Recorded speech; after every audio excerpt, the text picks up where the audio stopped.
welcome to another episode of the MMA Lockcast. I'm your host, Manpreet, aka MMA Lock of the Night, your boy on social media at MMALOTN, and the architect behind the MMA Fight Archive, where we're closing in on 5,300 fighter profiles for you to browse through and ensure you're getting as many direct links as possible for all these competitors fighting on these upcoming cards, so you know exactly what to expect when they step foot inside the cage or ring or whatever surface they're utilizing to have their MMA bouts in.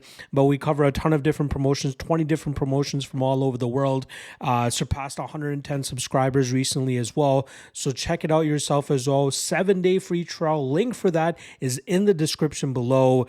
Check it out. That is the MMA Fight Archive. Make sure you leave no stone unturned when you're doing your researching for these MMA events.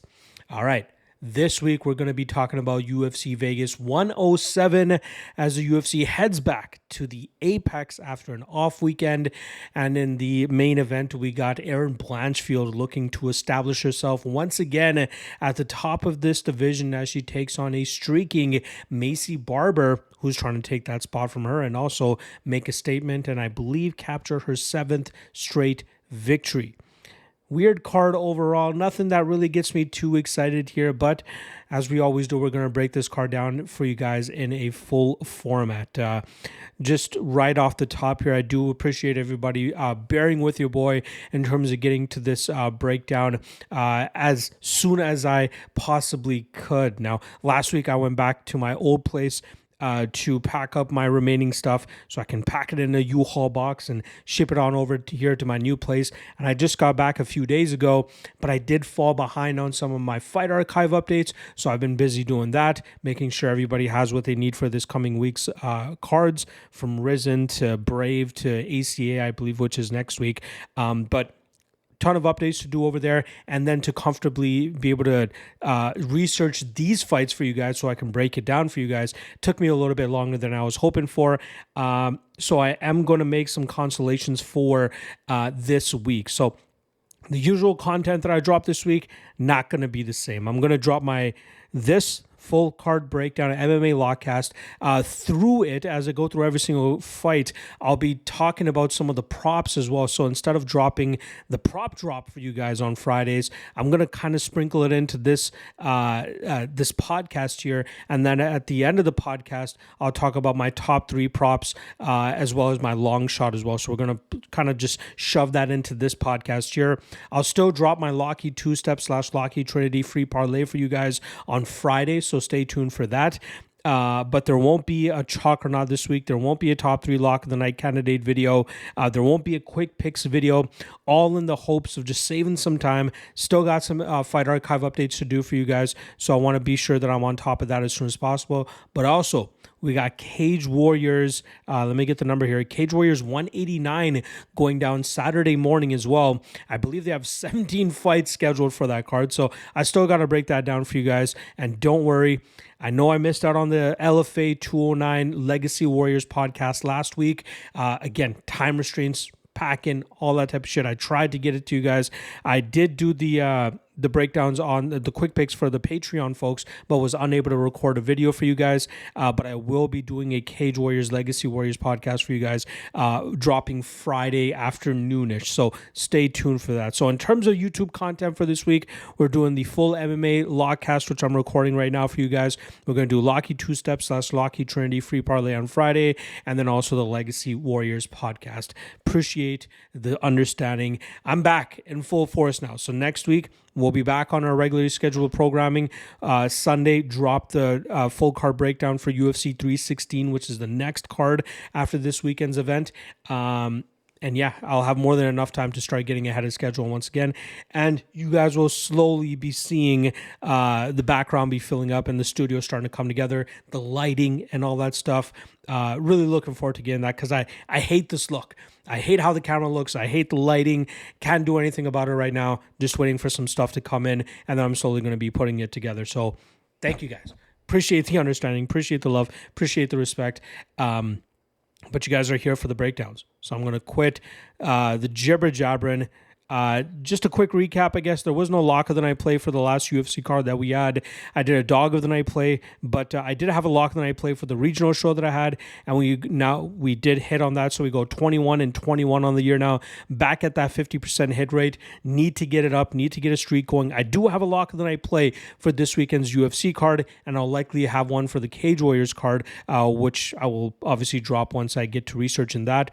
But for the dog of the night for last weekend's, or the last UFC card, we ended up coming up short with Luana Pinheiro going up against Tisha Pennington. I thought it was a close fight. I thought there was an argument that Pinheiro could have won that fight, but again, I'm happy with the plus 350 L that we take there, because at least, well, it would have been nice to hit it, but seeing the value in that play and seeing how close of a fight that was, the read was there. Unfortunately, the cash was not. So that now brings our dog of the night record to 26-24 on the year for a 52% hit rate. And I got another one for you guys this week for the UFC Vegas 107 card. All right. Without wasting too much more time, we're going to get right into the breakdowns here. We got 11 fights scheduled for this UFC Vegas 107 card. A couple changes over the last couple of days, so it's good that I have it later on in the week to give you guys this full card breakdown. So without further ado, let's get right into it. First fight up, we got Ryan Dos Santos, or Amanda, however you want to go with her, coming in at minus 265, going up against Elise Ardelean, who comes in at plus 225 in this women's strawweight matchup. Now, starting off on the Dos Santos side, she came into the UFC as the reigning Invicta FC atomweight champion. And since the UFC does not have that weight class, she's been forced to fight at strawweight, and now she finds herself 0-2 in the promotion, with both of her losses coming by split decision. The first loss that she had to Talita Alencar was a very close fight that I thought came down to the third round, and I could see how the judges scored that fight in Alencar's favor, even though there was some controversy regarding it. It seemed like Alencar was just a little bit more busy, and even though Dos Santos was landing some good shots of her own, it was Alencar who seemed to be on the offense for the most part, and that's why she probably ended up getting that round on two judges' scorecards. Then Dos Santos followed that abysmal performance up against Pujo Tomar in a fight where she found herself as a pretty big favorite and ended up coming up short in that matchup because she struggled to assert herself as much as a lot of people thought she would have. Tomar was able to just trot around at distance and kick her way to a decision victory, and probably one of the most painful watches again, or rewatches I should say, in my researching for this for this weekend's card. Dos Santos is better than those two fights portray her to be. It's just her coming into the cage and actually executing it. Now with her back up against the cage, I wonder if she's going to be able to hit that next gear to try to showcase her BJJ black belt, where she's been able to have success in the past, taking opponents down, finding finishing opportunities there, or even showcasing her improved striking. It all comes to just asserting herself and being a little bit more aggressive to not make fights as close as they've been recently, so she doesn't end up losing another split decision. Now she's going up against Elise Ardelean, who is also 0-2 in the UFC, fell short to Shauna Bannon by split decision in her first fight, and then last time around came up short against Melissa Martinez, who was able to trot around at distance and pick her apart. Now, interestingly enough, Ardelean was close to minus 300 on the live line going into that third round, but none of the judges scored any of the rounds for her, and it seemed like they were more so favoring the pot shotting from Martinez from distance compared to the forward-moving, I guess, empty offense of Ardelean. She did outland Martinez, but it seemed like the judges favored the more pinpoint accurate shots that were coming from the Martinez side. Now, Ardelean is, she's not that great of a fighter. Let's be honest. The record states for itself, 9-7, hasn't been all that active before coming to the UFC. She has a big social media following. She's a little bit of a comedian / OnlyFans type of chick. She has some decent physicality. She has some good top pressure when she asserts herself, but she's really not going to make it to the next level in this UFC roster, especially at 33 years old and seeing what we've seen from her thus far. In terms of breaking these two women down and how they match up with each other, it's tough to trust Dos Santos at chalk considering how much she's let people down in her last two fights. She just doesn't have that next gear to really take control of fights, and I'm wondering with her back against the wall here if she'll be able to reach that next next gear. She is the better fighter here. She's the better striker. She's the better BJJ specialist. I wonder if the physicality of Ardelean could make a difference in this matchup, though. I do believe that we'll see Amanda or Dos Santos actually have better moments. I think we'll see her actually kick it up a notch. I think we'll see her have success in the striking realm, mixing in her takedowns and possibly having some top pressure success from there. I think she wins this fight. I think she wins it by decision. But minus 265 on her money line is not something I'd want to get behind here. Now, in terms of props, Amanda by decision, minus 125. I keep calling her Amanda because on my written breakdowns, I have Amanda. On my visuals, I have Dos Santos. So just know that I'm talking about high end. Amanda by submission plus 500. Worth a bit of a shot there, in my opinion. And then Ardelean by decision plus 290. Likely the way that she's able to pull off the upset if that's how it comes. But I'm going to go Amanda and Amanda by decision. All right, next up, in a lightweight matchup, we have Balaji Oki coming in at minus 365, going up against Michael Aswell, who comes in at plus 300. Now, Oki was actually scheduled to face, I can't recall the opponent off the top of my head at this moment, but he was scheduled, he was supposed to fight Markel Medeiros.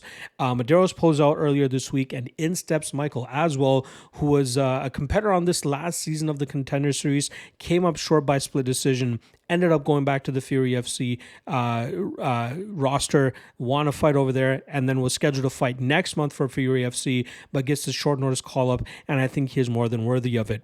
But let's talk about Oki to start things off here. Now, Oki lost his first professional fight, then went on a 9-fight winning streak, including one of those wins coming inside the UFC against Timothy Kwamba, and then he ran into Chris Duncan late last year, and that was a fight where Oki had some success in the striking realm, landed some big shots against Duncan, and then he went for a takedown, and Duncan sold out for a guillotine. He actually sold out for 2 guillotines. The first one was kind of tight, but Oki was able to get his way out of there. The second one was very, very tight, and it seemed like Oki had actually popped his head out of the submission, but he was actually out cold. It seems like he just lost consciousness the last split second once Duncan let that go, and then we saw Duncan land a few shots off his back and realize that Oki was unconscious, and then the referee stepped in and stopped that fight. So very unfortunate loss there for Oki, who seemingly was showing some decent submission defense leading up to that point where he got put out. Oki is a guy that has some nasty knockout power, but has also been able to showcase that he can go 15 minutes and really let go with some power striking and not completely blow his gas tank, so he can be just as effective in round 1 as he is in round 3. And I love that about his game, especially at 29 years old and only 11 fights into his professional career. He's very disciplined, he's very methodical, and again, he has that killer instinct if he sees his opponent hurt, but he also doesn't mind just reeling it back a little bit in hopes of maintaining his gas tank should he have to go into deeper waters to try to get the better of his opponents. Now, Michael Aswell is a guy that I was very high on even going into the Contender Series, and even though I faded him with Bogdan Grad, I knew it was going to be a close fight, and I had to take this, I believe it was slight plus money on Grad that night, and luckily was able to cash. Now, I said this in his written breakdown, and I think he even said it in the Contender Series video that I did when I broke him down, but Aswell has a very basic fighting style, and I don't mean that by any means as an insult. He sticks to the basics, and it often helps him be successful, hence why he's won 10 out of his 12 professional fights. He sticks with the jab, the cross, often throws a hook in there, but really sticks to the basics and really keeps that slow and steady pressure on his opponents. He keeps his foot on the gas, but not to the point where it's pedal to the metal, but more so just a slow, gradual gas the entire 15 minutes and just wearing his opponents down with the pace and pressure that not a lot of opponents are able to keep up with. The issue is that he doesn't throw with a lot of heat. A lot of his finishes are coming from wearing his opponents down and then finishing them once they start gassing out. But that's where we saw Yadir Del Valle and even Bogdan Grad have success against Aswell, because even though they were losing maybe 90% of a round, Aswell's opponents were able to land big enough shots that were eye-catching to the judges, whereas some of the judges swayed and actually scored it for his opponents, hence why he lost some of these decisions. if he can just put a little bit more oomph and a little bit more power behind some of his shots, he might be a little bit more convincing should fights end up hitting the scorecards.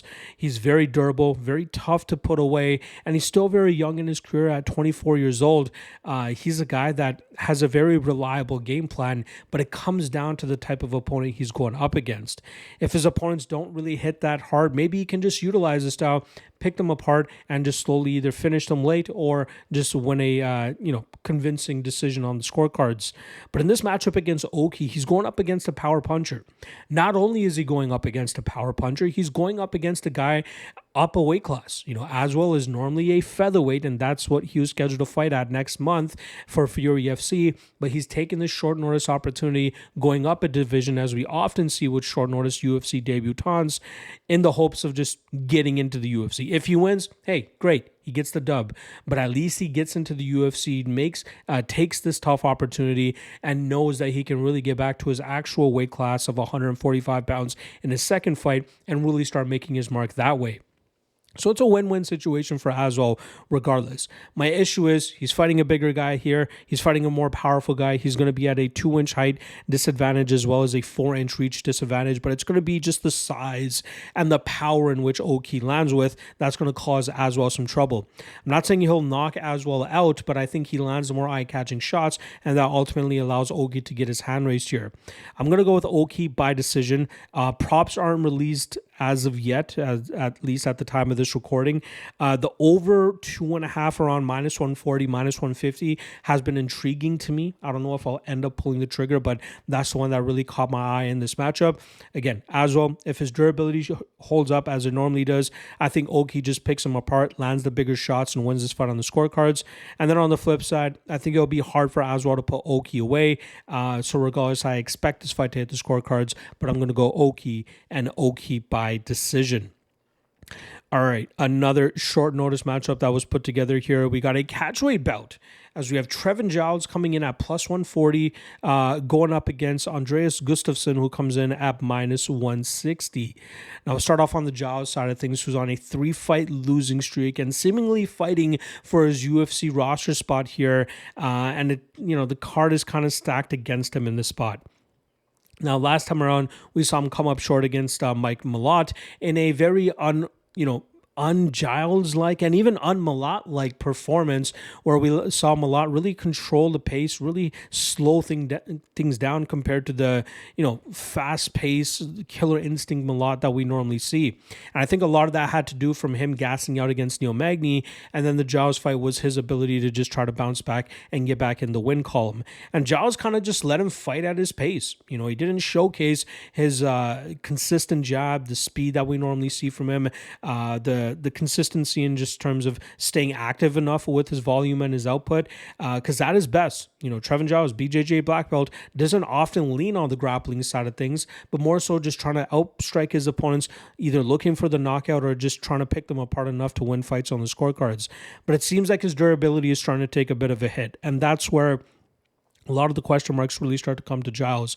Maybe that's where we see him start to get uncomfortable in the cage, and which is why he allowed Malott to dictate the pace of that fight, because he was scared of it getting hit with a big enough shot to put him out, just as Carlos Prates did. If you guys remember, Giles won the first round against Prates, I believe on all 3 scorecards, but then ended up getting knocked out in the second round, and that might be muzzling him at this stage of his career. He's still only 32 years old, which is a little surprising, but he really needs to get things together, and this is a winnable fight for him against Gustafsson, just as the odds are showcasing here, with him only being a +140 underdog. Now, starting to talk about Gustafsson, who comes into the UFC as a 34-year-old. He went up against a pretty older opponent as well in Pat Pitlick on the Contender Series this past season, and then eventually, just overwhelmed him in the clinch, dirty boxing, knees up the middle, nasty elbows, but eventually it was a knee in the second round that crumpled Pitlick and allowed Gustafsson to win that fight and earn his contract. And that's kind of his style. He's just a guy that just applies pressure, applies the clinch, wears his opponents down, and either finishes them late or just finds that big shot to put them out early. He's a a marauder of a fighter in the sense that like he really wants to drag his opponents into just a gutsy battle, whether it's in the clinch or even looking for takedowns and try to overwhelm them from that top position. And I think that's what he's going to try to do here against Giles. And I just think Giles is at a point where he's just allowing opponents to dictate the pace.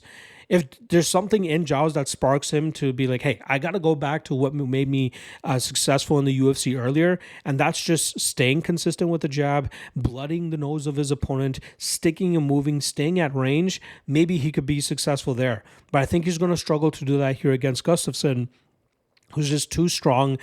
Clearly, obviously, been preparing for this date, had the longer training camp, not taking this fight on short notice. But I've kind of accepted that, we got to be very careful about these Contender Series guys coming into the UFC as a favorite against guys that are already veterans of the UFC game. So it wouldn't surprise me if Giles ends up pulling off the upset, but I have to go with Gustafsson.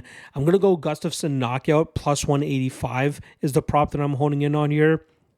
For Giles by decision plus 410, Giles by knockout plus 480. Maybe, again, I think he'll have the speed advantage, but it all comes down to whether he actually lets his hands go and, tries to muster up some success for himself.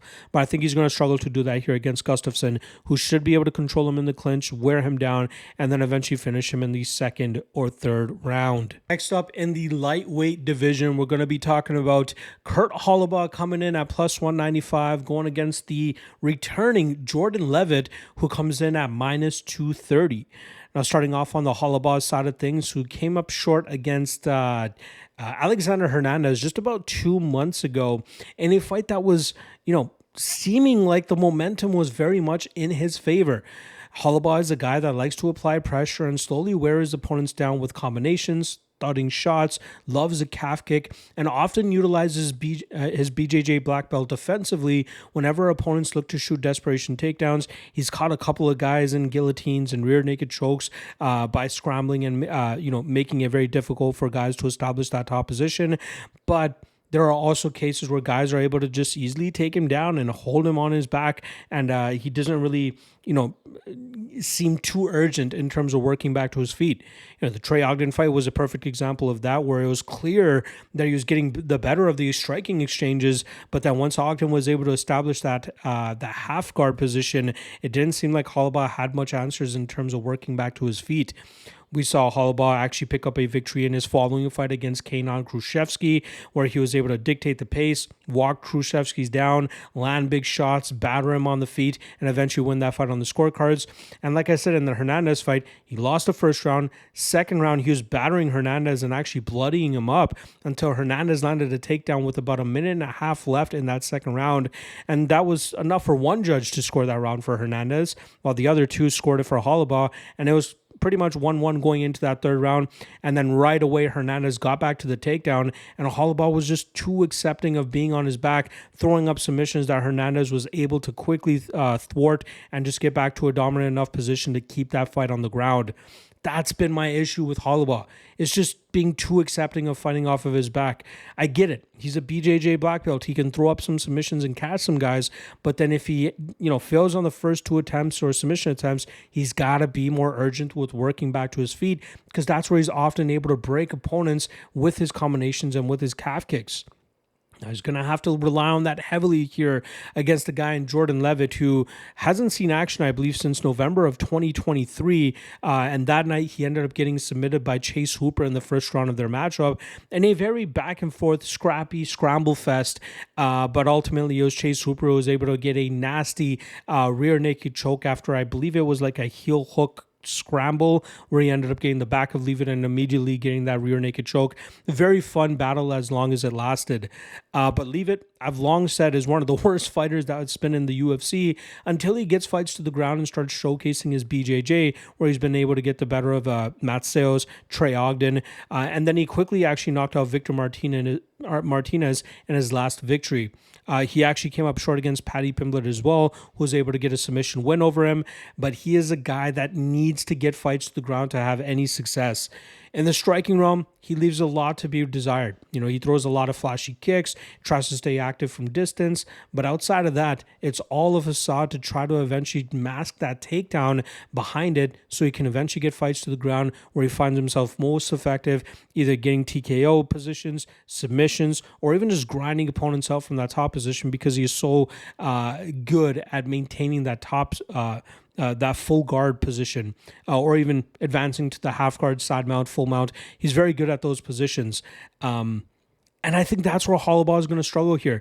In no way, no form would I ever suggest betting Jordan Leavitt at -230. The guy's just not that good of a fighter. But considering how he matches up with Holobaugh stylistically here and the horrible takedown defense from Holobaugh that we've seen in the past, not to mention the even worse get-ups if he just accepts being on his back, Leavitt is a guy that will be able to keep him there. If he can't, then Holobaugh is live to pull off the upset by walking Leavitt down and starting to throw some big shots of his own.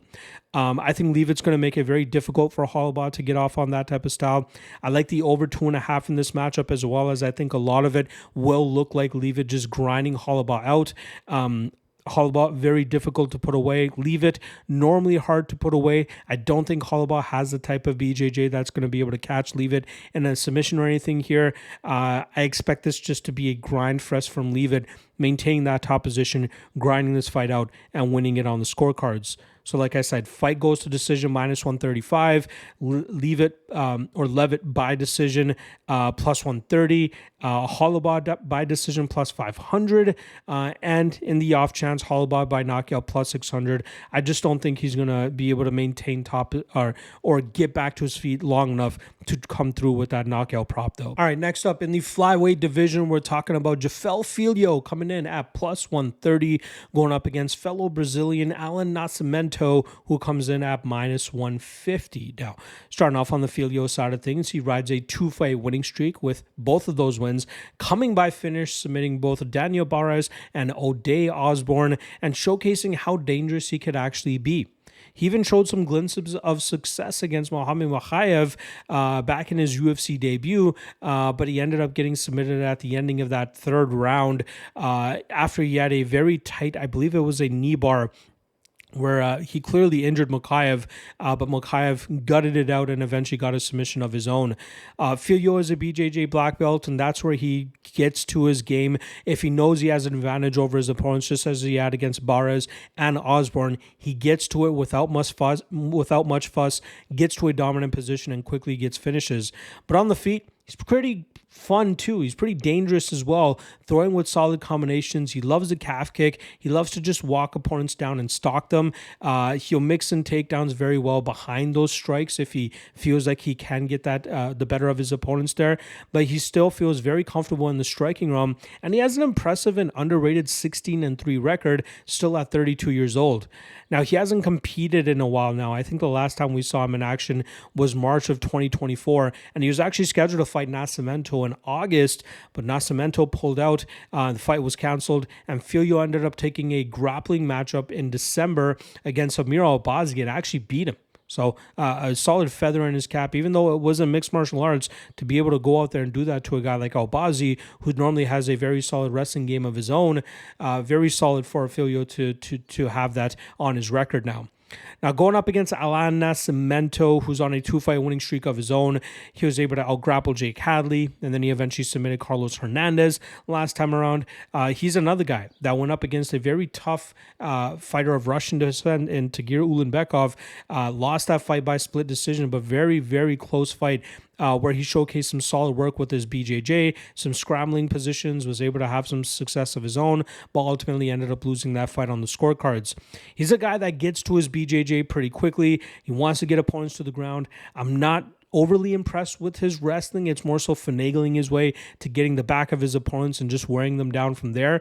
And then from there, he usually has good control and good submissions. His striking, not all that great. That's where he's come up short in the past, where guys are able to keep fights in the standing realm, and he just falls short against those guys as they're able to get the better of the combinations, really taking command and demanding the pace of that matchup or those matchups. That's where Nascimento really starts to fall short in a lot of his fights. Now, when these guys were scheduled back in August and then illness, fell on Nascimento to pull him out of that fight, Nascimento was actually closer to minus 200, and we were getting Filho around that plus 170, plus 175 range. And I actually bet Filho that night, and I was very much looking forward to seeing how that fight played out. And now seeing that the public is privy to it as well, hence why Filho is down to a plus 130. I still feel like this fight is a close to a 50-50 type matchup. I think Filho has good enough submission and grappling defense to make Nascimento work for a lot of the positions that he needs. But then on the feet, if Filho can shut down the grappling of Nascimento and force him to strike with him, Filho is the better of the two. Like I said, his calf kicks are going to be significant for him in this matchup to slow down Nascimento and slow down the takedown attempts that are going to be coming his way. And then from there, letting go with his hands and showcasing he's the better striker of the two is going to be major for him as well. So at plus 130, it's hard to overlook the positives that Filho brings into this matchup. Hence, I'm going to have to lean with him to win this fight. And I think it comes on the scorecards. You can get Filho by decision plus 470. You can get Filho by knockout plus 470 as well. There is a argument that he could pull that off. I think all 6 of Nascimento's losses have come by decision, but I think that this is a matchup where Filho, if he really wants to, I think he can force this to mainly be a striking battle, and that's where Nascimento will often end up coming up short against his opponents. And if Filho can extend him in the striking realm enough, maybe that knockout prop has some legs here.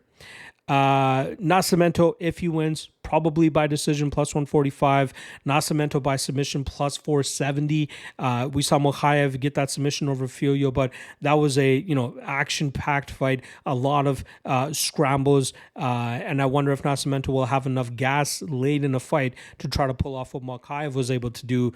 I don't see it happening. I think whoever ends up winning this fight probably comes by decision, and it's going to be Filho that I end up going with. All right, middleweights up next year. This should be a barn burner for as long as it lasts. We got Zachary Reese coming in at minus 235, going up against Duško Todorovic, who comes in at plus 200. Now, starting off on the Reese side of things, he was an Ultimate Company man last time around. I'm talking about in January, I think it was, or maybe December, if I'm not mistaken. But that night, Reese accepted, originally scheduled to fight Cedric Dumas, a very easy fight for him, in my opinion. He was then scheduled to take on a very short notice and UFC debutant, the reigning LFA middleweight champion, Azamat Bakoyev. And Bakoyev was able to get that fight to the ground pretty quickly, and from there was able to find a nasty ground and pound finish where he put Zachary Reese clean out with shots from that guard position. Very unfortunate for Reese, who was already riding a 2-fight winning streak, was having a solid bounce back from that loss that he suffered at the hands of Cody Brundage. That was a slam knockout. That was the first loss of his professional career. But Reese is a very explosive, very dangerous, and very violent man. Hence why 7 of his 8 victories have come in the first round. That other victory was that decision victory that he had against a very durable Jose Medina. But Reese is a guy that either goes out there and quickly gets the job done or ends up going out on his shield and being knocked out pretty quickly as well. On the flip side, for Duško Todorovic, things have not been going all that great for him. He had returned from about a 20-month layoff back in November, where he ended up going up against a very dangerous Mansour Abdul Malik. And we saw Todorovic do the thing that all guys do whenever they feel like they're going to get knocked out: pull guard as soon as he could. And luckily for Abdul Malik, he was able to stay out of too much danger from the leg locks and foot series type of submissions that Todorovic was looking for. Abdul Malik forced him back to his feet and then eventually found those big shots to put him away. And that's been the issue with Todorovic since coming into the UFC. He struggled a ton with getting to his game because of that deteriorating durability. He came in as a very solid 9-0 prospect from the Contender series, but now finds himself 3-5 through his 8 fights with the promotion, with all 3 of those wins coming against guys that are no longer in the UFC. He has a decent blitzing striking game where he likes to just tread at distance, close the pocket, land a few shots, and get back out into range. But it seems like his lack of speed at times and his durability have put him into trouble where he tries to get off on that offense and then eventually gets hurt and put away himself. This is a like I said, this is going to be a short-lived fight. I'd be very surprised if this fight escapes the first round. I fully expect this fight to finish in the first round. The under 1.5 at -170 is a spot I very much like on this matchup or on this entire card straight up. But I think it's going to be Reese who ends up landing that big shot to put Todorovic away. You can get Reese round 1 plus 155, Reese round 1 knockout plus 230. That's the prop that I think will likely end up hitting. But one prop that I want to kind of turn your attention to that some people might be overlooking is the Reese by submission round 1 plus 900. I think that has some legs here. Todorovic may be looking to go for takedowns, but Reese, mainly known as a striker, is very aggressive off of his back, looking to throw up triangles or arm bars and really just trying to, disrupt the balance of his opponents from that top position. And either if he uses those submissions to actually try to get the submission and the tap out victory, or to create scrambles so that he can work back to his feet, I think it's going to cause Todorovic some problems should they find themselves in those scenarios, hence why that round 1 sub prop is kind of whispering in my ear right now. On the flip side, Todorovic round 1 knockout plus 900. Whoever wins, I expect it to happen in round 1. The under 1.5, giving you those extra 2.5 minutes in round 2. I think it's worth the chalk at -170, but I expect it to be Reese to land that big power of his early and find that knockout pretty quickly. All right. Next up in the women's bantamweight division, we got Vieira coming in at plus 105 going up against Macy Chiasson, who comes in at -125. Now, starting off on the Vieira side of things, she had the very difficult task of being the sophomore opponent for Kayla Harrison, who had some, decent opposition from Vieira, who was not allowing her to, just cruise to a victory in that fight. If I'm not mistaken, Vieira was the first person to make Kayla Harrison bleed inside the cage. I think that's something that she said. Vieira landed some nasty elbows, created hematoma in the second round on Kayla, but all of it was pretty much Kayla dictating the pace of the fight, pushing her up against the cage, landing a couple of her judo throws, having some solid success from that top position. But it was decent opposition that we saw from Vieira to keep herself to make it to the 15-minute mark against somebody as dangerous as Harrison. Now, in the past, we've seen Vieira utilize a combination striking style, utilizing good output, good volume, good diversity of attack to really touch her opponents up. Kind of struggled to get a lot of finishes in her career, at least in the UFC level, but usually her striking was enough for her to get her hand raised. In recent fights, we've seen her actually look to take opponents to the ground and try to have success from that top position. Is pretty much what we saw her do against Pani Kianzad for about 2.5 rounds before Kianzad was able to get top position of her own and grind her out and get some good shots off. But luckily, Vieira had done enough in the first 2 rounds to get that win there. So she's really trying to evolve her game and transform her game to fit her style at 33 years old now. She's going up against a tough and physical Macy Chiasson, who currently finds herself on a 2-fight winning streak, which could have been a 4-fight winning streak had she not gotten hit with one of the weirdest and unorthodox knockout victories you've ever seen when she went up against Irene Aldana. Now, I think it was Chiasson who won the first round. I think the second round we saw Aldana start to come back a little bit. And then in the third round, it seemed like Chiasson had snatched the momentum back after she was able to get the takedown. But then Aldana landed this up kick to the liver that immediately crumpled Chiasson, and we saw Aldana get the finish there. But that, didn't allow Chiasson to put together 2 victories after a win over Norma Dumont, a fight that she clearly dominated. She was able to bounce back from that Aldana loss with the submission win over Pani Kianzad. And then she went out there and had a rough first round against Mara Bueno Silva, but it seemed in that second round that she was starting to take over until she landed that nasty elbow to cause that fight-ending cut that saw Chiasson win that fight by knockout. Fun fight, doctor stoppage. But good improvements from Chiasson, being able to battle back from a slow start in that first round, get that takedown in the second round. And I love how she got to it. She was very aggressive, throwing combinations and really putting the pressure on Bueno Silva and just quickly turning that into a takedown and, She found herself in an armbar. She stayed calm, composed, and disciplined, and she worked out of that and then slowly started to get to her elbows and her damage. And I thought that round was likely going to go Chiasson's way, and I think she could have done the same thing in the third round, considering what we've seen from Bueno Silva in her recent fights. Now, in this matchup against Vieira, I think it's going to be the striking against the physicality of Chiasson, right? I think that we're going to see the size of Chiasson come into play here. I've kind of harped on her in the past, saying that she's getting away with a lot of these wins just based on her physicality, but she's starting to do a lot of the right things now. Her striking is slowly coming together. Her ability to blend her striking in front of her grappling has helped her get the positions that she's needed to win some of these fights. And I think she'll be able to do that effectively here against Ketlen Vieira. I like this close line on Chiasson. Minus 125 is not a bad line. I'd put Chiasson between that 60 to 65% indicator, which is between minus 150 and minus 185. So to get that minus 125 line on her, I really like it. I know some people might kind of read into the strength of schedule for Ketlen Vieira and be like, hey, she is a live underdog and she should end up winning this fight. But I think it's going to really come down to the physicality of Chiasson. And we know in women's mixed martial arts, the difference between somebody winning and losing a fight could be the physicality, right? They might have a technical advantage, but if the other fighter is more physical, that could really have a factor or an impact on the outcome of a fight. So I'm going to lean on the physicality of Chiasson to grind this fight out. You can get Chiasson by decision at plus 150.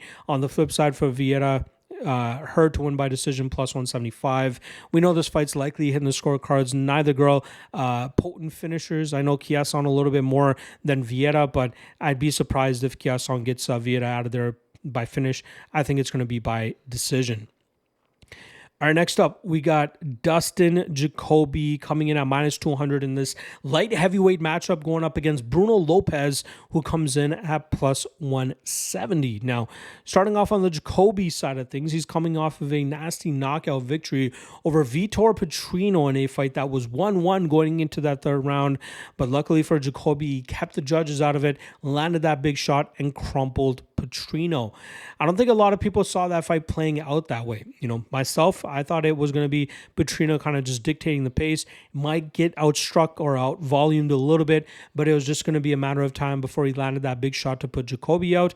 And, he did land a big shot in the second round, which swayed the judges in Petrino's favor for that round. But it was Jacoby who ultimately landed that nasty right cross to put Petrino out in that third round.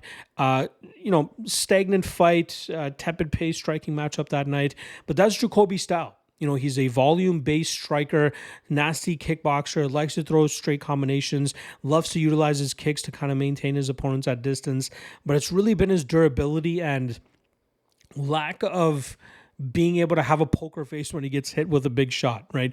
His losses to Azamat Mirzakhanov and Alonzo Menafield were fights where he was putting on solid volume and looking like he was the better minute winner, but whenever Mirzakhanov or Menafield landed, they were able to visibly hurt him and, make it look good enough for the judges to nullify and cancel out all the output and volume and all the work that Jacoby had done up until that point in those rounds.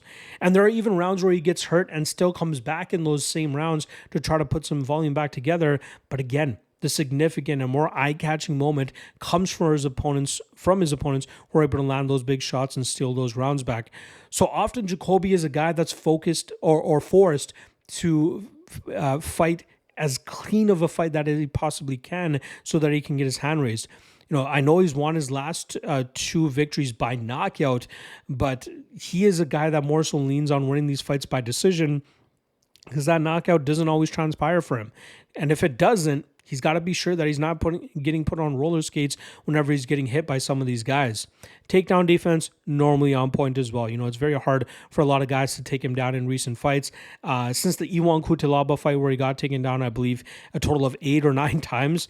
Outside of that, he's usually showcased good takedown defense. And then just stuck to a striking game where he's been able to touch opponents up and have good success there. Now his opponent, Bruno Lopes, is on a 3-fight winning streak, which includes his Contender Series winning performance against Sazignani, where he was able to eventually finish him, I believe, in the second round of that fight. And then last time around in his UFC debut, pulling off the upset as a near plus 200 underdog against Magomed Gadzhiev, shutting down the grappling game of Gadzhiev, forcing him to strike, putting on a grueling grappling pressure up against the cage with his clinch, landing some dirty boxing, some dirty knees up the middle, really forcing Gadzhiev to work and just grinding that fight out. That was one of my prouder caches to start off the year with him as an underdog there. Seeing the holes in Gadzhiev's game and Lopes being the guy that was going to be able to exploit it. Now, I was thinking that I was going to kind of lean on him again as an underdog here against Jacoby, but I think the style that Jacoby brings is a little bit hard for Lopes. Now, Lopes is a guy with the BJJ black belt who's been often looking to take opponents to the ground and smash them from that top position. He's slowly improving his striking game as well, but that's where we see him have some hardships against guys that are clearly better strikers than him. And Jacoby, clearly the better striker. I think this is a fight where Jacoby can put that volume and pace on Lopes that keeps Lopes uncomfortable, and then Lopes might shoot for a couple takedowns and Jacoby will be able to stop it. And it all comes down to the urgency from Jacoby in terms of working off the cage and then getting back to his striking style to keep Lopes working and kind of just whiffing at air, kind of struggling to get off on his own offense. And Jacoby's usually really good at that. I'm not worried about the knockout power coming back from Lopes. I think he's going to struggle to put that power on Jacoby, but there is that little bit of worry, right? There is that little bit of hesitancy that kind of makes it hard for me to get that minus 200 at the betting window on Jacoby here. I'm going to pick Jacoby. I think he wins this fight. I think we see a classic Jacoby performance where he just puts up, close to a 3-digit significant strikes, maybe 80 significant strikes, outlands Lopes on the feet, putting combinations together. It's just his durability and his lack of reacting to shots in a good enough way that the judges won't just fully switch on to the other side. Jacoby to win by decision plus 250, Lopes to win by decision plus 480, Lopes to win by knockout plus 400. Those are the props I'm liking, as well as fight goes to decision at plus 125. But final prediction will be Jacoby by decision plus 250. All right, welterweight matchup now. I believe this is a bit of a short notice matchup, and this was a musical chairs situation where we have Billy Ray Goff, originally scheduled to fight Seok Kyun Ho or Ko, probably butchering that Korean guy's name, and Ramiz Brahimaj was scheduled to fight Oban Elliott, and both of their opponents forced to pull out due to visa issues, so the UFC decides to match both pairs up now. Goff fights Brahimaj this weekend, and Ko will be fighting Oban Elliott in a few weeks now. But Goff coming in minus 360, Brahimaj coming in plus 285.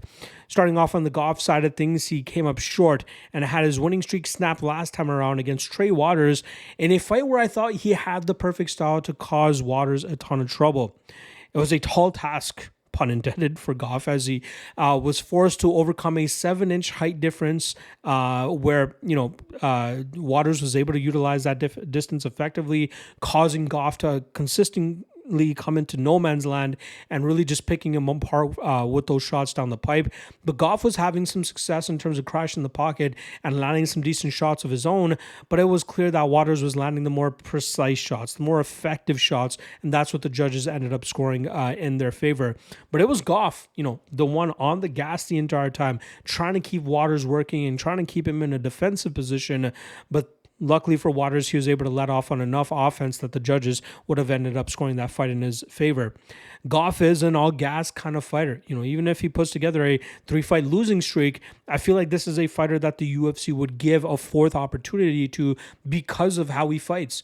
He puts on entertaining matchups. I believe they won Fight of the Night last time around.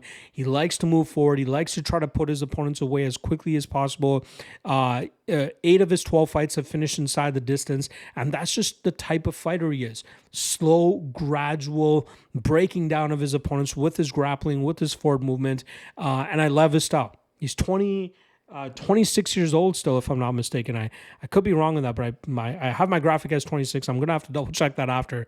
Still young enough to continue to improve his game, but he's going to be a tough out for a lot of his opponents. He's going up against Brahimaj, who's been alternating wins and losses since February of 2018. He's 0-4 in fights that have hit scorecards. He's 3-3 in the UFC since joining the promotion. Last time around, he landed a nasty knockout victory over Mickey Gall in a fight where it seemed like he was trusting his hands a little bit more. In the past, he was a guy that would just shoot for desperation takedowns, get fights to the ground immediately, and try to find those early finishes. And he's a guy that looks to get, the job done early. 10 of his 11 pro wins have come in the first round, and his that other fight was finished halfway through the second round. But he's a guy that just wants to finish fights ASAP. I believe his lone loss that did not hit the scorecards was when he had his ear burst by Max Griffin in his UFC debut. And that's just kind of how it's been for Brahimaj. Coming up short against guys that are able to deal with him early and then really start to pull away with him late. Cardio issue a little bit, but I'm really interested to see what this confidence in his striking will do for him, and if that's going to bring out a different side of Brahimaj that we haven't seen in the past. He might be a guy that will bite down in his mouthpiece a little bit more, look to throw big shots and then set up his takedowns, or even just throw big shots and just hope for another knockout, just as he showed against Mickey Gall last time around. And that's what makes me a little bit queasy in terms of accepting the chalk on Goff here. Now, Goff's never been finished, right? I think the only finish that I lied. In 3 of his pro losses, he's only been finished once, and that one loss, I believe, was due to a doctor stoppage. So I believe it was due to a cut as well. So I think it's going to be tough for Brahimaj to put Goff away, but he is very aggressive. He's going to be thrown with a lot of heat. That confidence that he has from his last fight might allow him to land a big shot on Goff here that Goff's not prepared for. But I think that Goff survives that early onslaught. I think we see Goff wear Brahimaj out, put him through the ringer, wear him down. I don't know if he finishes him. Brahimaj, as much as he does gas later on in fights, he does have a good enough gas tank to get beat on for 15 minutes and lose the second and third rounds. So Goff will likely start pulling away in the second and third rounds here. Goff to win by decision is the prop that I'd go with here. That's plus 220. On the flip side for Brahimaj, 2 things to look at. Brahimaj round 1 KO plus 2,400, worth a bit of a sprinkle considering the confidence like I was speaking about. And then Brahimaj by submission plus 1,200, round 1 I should say. That's just kind of his go-to game. Try to get to submissions ASAP, but Goff is going to be a tough guy to put away. If Goff can survive that early onslaught, I think he puts Brahimaj through the ringer here and eventually wins this fight on the scorecards. All right, co-main event here, lightweight matchup, as we got Mateusz Gamrot coming in at minus 150, going up against Leavitt Klein, who comes in at plus 130. Now, Gamrot had his 3-fight winning streak snapped last time around, I believe by split decision, against Dan Hooker, who just brought the fight to Gamrot. Gamrot is a guy that's often had success just chain wrestling his opponents, keeping them in bad positions and either finding that finish or just grinding them out completely. But he is very relentless with his wrestling and grappling approach, which often keeps opponents on the defensive. But we've been seeing guys now that are able to stop those takedowns and stop that grappling and then punish him on the feet and maximize the amount of damage they're able to land on him when they're not grappling so that they can nullify the control time that Gamrot's getting, right? Obviously, damage is going to outweigh any control, and it's obviously going to be to a certain extent. You have to land a certain amount of damage to overcome, 3 minutes or 3.5 minutes of control time, which Gamrot often is able to accrue. But if Gamrot can't get takedowns, that's where things start to get sticky for him, and that's where we see him losing in his debut to Kutateladze, to Benio Dariush. He couldn't get off on any success there, and then to Dan Hooker last time around, who he cut up pretty badly. If you look at the visuals after the fight, it seems like Hooker took a little bit of a beating, but it was clear that Hooker was landing the more effective damage down the stretch, allowing him to win that fight. Gamrot's 34 now. He may not achieve that title or championship level of success that a lot of people expected from him when he came into the UFC as a 19-0 prospect. I wouldn't even have called him a prospect. He already had a storied career with KSW before coming to the UFC, but just not reaching the pinnacle that a lot of people expected him to. Now he's going up against Todorovic Klein, who started his UFC career 1-2, and now quietly finds himself on a 6-0-1 run over his last 7 fights. I thought he got away with one against Jai Herbert in that draw. I thought he should have lost that one 29-28, but he tapped into his European ancestors in terms of their love for soccer and played into a foul that I did not think was a foul and allowed or forced the referee to take a point away from Herbert, and that's how Klein was able to get that fight to go to a draw rather than losing that fight on the scorecards. But since that fight, been very dominant, defeating Ignacio Bahamondes, finishing AJ Cunningham, dominating Thiago Moises, and then obviously having a very solid a fight against Roosevelt Roberts as well last time. He's a power puncher. I've given him flack in the past for being a little bit tepid paced with his striking approach, but it seems like he likes to land, between 55 and 60 significant strikes per fight, and that's enough for him to land with significant damage and clearly show the judges that, hey, I might not be throwing a lot, but when I do throw and land, it's causing enough of an impact to kind of thwart the 3 or 4 more shots that his opponents might be landing in return. And then he also has some solid top pressure where he can grind opponents out. Will he be able to do that to Gamrot? I don't think so. I think Gamrot will create scrambles and not allow Klein to enjoy too much top pressure time. This is going to be Gamrot trying to grind out Klein, and I think this is going to be Klein defending and landing damage, and I think Klein, at least for the first 2 rounds, should do a good enough job in terms of stopping that style from Gamrot, making him pay on the feet, and I think from there we'll see Klein actually pull off the upset. He's going to have to land damage enough, and I think he can do that here, and I think Gamrot is going to struggle to really hold that pressure. Klein, 91% takedown defense rate, usually does a great job in terms of not settling for takedowns, not allowing opponents to enjoy too much top pressure time, and then just sticking with this power striking game. I think that's what's going to will him to victory here, and I don't mind an underdog shot on him here at plus 130. So I'm going to go Klein. Klein by decision currently sits at plus 330. Gamrot by decision sits at minus 105, but I'm going to go with Klein here to hand Gamrot his second straight defeat. All right, that brings us to our women's flyweight headliner. High stakes here as we have Erin Blanchfield coming in at minus 235, going up against Macy Barber, who comes in at plus 200. Now, Blanchfield is still looking to, carry that momentum after that loss that she suffered at the hands of Manon Filho, pretty much getting wiped on the scorecards there in Atlantic City last year, where she had no answer for the continuous movement and output of Filho. She only got off on 3 takedown attempts, didn't land any of them, and a lot of people are harping on her for the fact that she didn't have more takedown attempts. But you have to give the benefit of the doubt there to Filho in terms of staying in perpetual movement, cutting angles that Blanchfield was unable to get in on efficient enough takedown attempts, and then ultimately she was coming up short in the striking realm there. Nama Yunus, that was a big fight for Blanchfield last time around. 5-round co-main event spot, I believe that was back in November, and we saw Nama Yunus outstrike Blanchfield for the first 2 rounds, and then Blanchfield really started to get it together and had solid success with her wrestling in the 3rd and 5th round, and she had enough striking success in the 4th round to win those last 3 rounds and get that unanimous decision victory. Blanchfield still needs to continue improving her striking game so she can get to her grappling a little bit more effectively.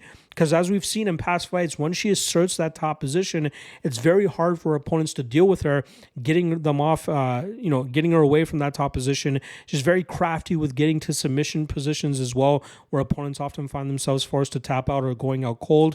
But once she asserts that top position, it's very hard for opponents to get back to their feet. But it's all going to come down to the striking. And that's what she's going to be forced to do here against Barber, who will likely have a little bit of a physicality advantage early. And with her movement and her striking advantage, she's going to maybe touch up Blanchfield a little bit. That's where we've seen Barber do her best work. Her physicality, wearing down Caitlin Sermonara against the cage, winning that fight on the scorecards. Amanda Hebos was able to have some success against her, but Barber was able to reverse the position in the second round and get a TKO there. Close fight against Andrea Lee. We know the controversial decision win she has over Miranda Maverick. So once Barber's physicality advantage and power edge goes out the window after the first round and a half to 2 rounds, that's where we see her start to fight a little bit more of the level of like the average of the ranked fighters in the in this flyweight division. So for Barber to be successful in this matchup, I think she needs to have that early success, maybe hope that she can get a knockout victory, which she can get Barber by knockout at plus 550 within the first 7.5 to 10 minutes. But then, even during those 7.5 to 10 minutes, I still expect Blanchfield to have some success of her own, landing takedowns, wearing Barber down, slowing her down, and either winning this fight on the scorecards, which you can get at plus 100, or maybe wrapping up a submission, which you can get at plus 450. So if you guys can't tell, I am leaning the Blanchfield way. A lot of people are trying to make a case for the underdog price on Barber, and I understand it. Seeing what Filho was able to do with Blanchfield is one thing, but Barber does not have the footwork nor the perpetual movement style to try to keep Blanchfield at distance and cutting all these angles so that Blanchfield can't get in on her takedowns. Add in the fact that Blanchfield now has that experience under her belt dealing with a fighter like that. Now she's getting a poorer version of that in Barber, not by a whole lot. I don't think Barber's a bad fighter by any means, but she's not of the level of Filho. And I think that's where we'll see Blanchfield really start to bridge the gap, get those takedowns, likely grind this fight out. I think she wins this fight on the scorecards, but some of these props are really calling out my name. Blanchfield by sub plus 450, like I said. Round 3 sub plus 2,400. Round 4 sub plus 3,000. Round 5 sub plus 3,600. Some props to keep your eye on there, but I'm going to go Blanchfield here, and I think she grinds this fight out. All right, that's a wrap on the full card breakdown here. Nearly going just about an hour here. Nice to be back in the seat. Nice to be back on video. Nice to be back and breaking down fights for you guys. Again, reminder, I'll only have 2 segments this week for this UFC card, including this full card breakdown. I'll also have my Locky 2-Step / Locky Trinity coming out tomorrow, as well as the Cage Warriors full card breakdown coming out Friday afternoon / evening. And just finishing off here, since I'm not doing prop drop on Friday, I'll give you guys my top 3 props and long shot right now. First one, Jordan Leavitt and Kurt Holobaugh fight to go to decision, minus 135. Zachary Reese, round 1, plus 155. Macy Chiasson by decision, plus 150. And then the long shot I'm going to go with is Zachary Reese, round 1, submission, plus 900. There you guys go. That's a wrap. I'll be back tomorrow with what I was talking about earlier. Appreciate the love, appreciate the support. Drop a comment, drop a like, drop a subscribe, hit that notification bell so you know when the videos drop. And I'll see you guys again tomorrow. Peace.